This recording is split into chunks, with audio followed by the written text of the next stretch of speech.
Mon nom est Claude Bouffard, je demeure à Lac-des-Plages. Je suis ingénieur électrique, j'ai œuvré dans le domaine des technologies plus de 35 ans. Je me suis établi ici à Lac-des-Plages au moment où la pandémie est arrivée. Originalement, je devais être ici pour les week-ends seulement et puis j'ai tellement aimé l'endroit que j'ai décidé d'y vivre à temps plein. Juste pour vous situer un petit peu, on est entre Montebello puis le Mont-Tremblant. Et puis, le projet minier est situé à environ 8 km à vol d'oiseau de Lac-des-Plages à l'ouest. Les activités principales, vraiment, c'est les activités de récréotourisme, la villégiature. Et puis, c'est ce qui nous a vraiment attirés, puis ce qui nous garde dans la région. C'est vraiment tout ce qui tourne autour de ces activités-là, ces domaines d'économie-là. Si ces choses-là n'existaient pas, on n'aurait pas besoin d'être ici. C'est un des attraits principaux de la région. Ici, avec l'avenue de l'accès à l'Internet, évidemment, étant donné que moi, je travaille dans le domaine de la technologie et puis que je fais de la gestion de projets en télécom, en technologie de l'information, j'ai des gros clients, d'être ici dans un environnement comme celui-là à Lac-des-Plages m'a permis de continuer d'exercer mes fonctions sans nécessairement me déplacer en voiture le matin, le soir, dans le stress du trafic, etc., etc. Et puis, l'industrie lourde, l'industrie minière, vous pouvez être certain que c'est une industrie qui va arriver ici puis qui ne va pas créer un environnement propice à ce que les gens qui arrivent des villes, qui décident un jour d'exercer leurs fonctions à distance, ils ne choisiront pas si l'industrie minière commence à envahir la région. Les gens ne seront pas attirés à venir ici pour le faire.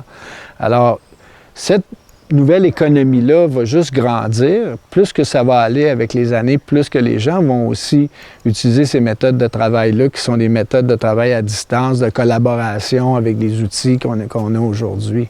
Qu'est-ce qu'on veut? Est-ce qu'on veut qu'il y ait plus de gens comme ça qui viennent injecter de l'argent dans l'économie locale ou on veut une mine qui va venir nous exploiter, qui va envoyer l'argent dans des pays tiers ou des actionnaires tiers et puis qu'à la fin, ils vont quitter la région, peut-être même abandonner la région, puis qu'ils vont nous laisser avec une région détruite.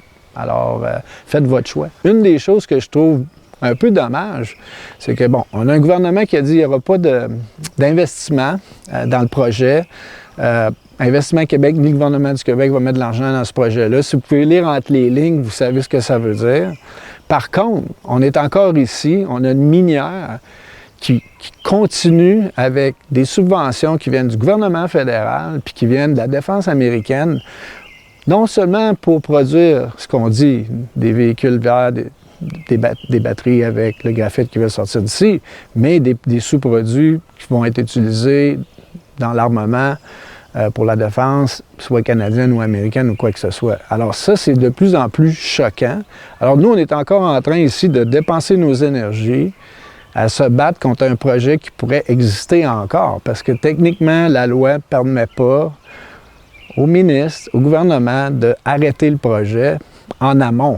Alors, le projet continue.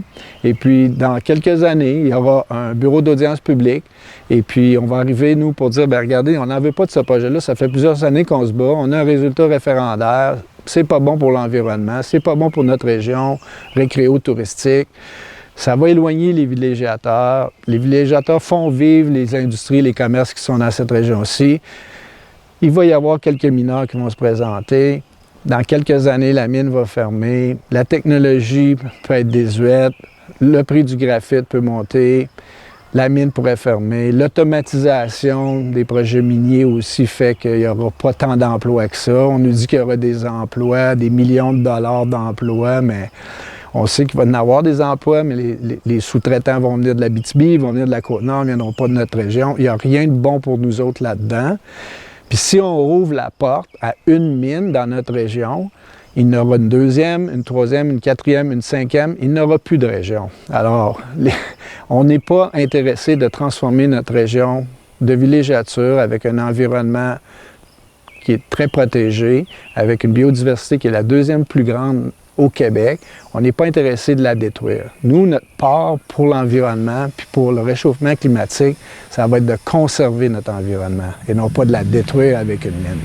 Et puis, ce qui est intéressant encore à noter, c'est que la minière, elle, était supposée nous informer. Elle a tenu des sessions d'information et puis, à chaque fois qu'il nous faisait des sessions d'information, c'était toujours des belles promesses. On va avoir des véhicules électriques, des camions qui transportent 60 tonnes de matériel électrique.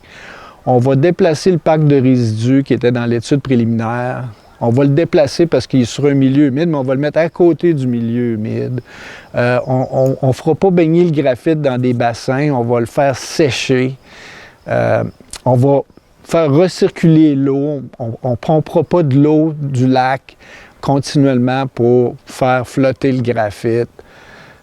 Alors, avec la minière, il n'y en avait pas de problème. Les routes d'accès, on a des possibilités pour se rendre au projet minier. On pourrait passer par le lac des Plages. La dernière nouvelle qu'on entend de la minière, c'est non, on ne passera pas par là. Un mois plus tard, on va passer par le chemin d'Ent à Saint-Émile. Là, MICO engage une compagnie de Toronto pour déterminer ça va être où le meilleur chemin. Ils n'ont jamais mis les pieds ici. La minière elle-même ne s'est pas présentée aux 2 dernières sessions publiques l'année passée, durant l'été. On a un référendum, ils ne participeront pas aux réunions publiques organisées par les municipalités. Ils engagent une jeune femme de 24 ans qui n'a aucune expérience dans le domaine minier, qui sort d'un bac en sciences de l'environnement, puis qui est bonne sur ses médias sociaux, puis qui pose des choses, qui essaie de nous faire envaler des fausses vérités sur l'Internet à toutes les semaines. C'est un comportement typique de minière, puis on n'est pas fou, on n'est pas dupe. On n'en veut pas de ce projet-là. Puis on dit à la minière, quand est-ce que vous allez comprendre qu'on n'en veut pas? Quand est-ce que vous allez pacter vos petits? Le projet minier La Loutre est complètement incompatible avec notre région. Le 31 août, je vais aller voter non contre le projet et j'espère que vous aussi, vous allez voter contre.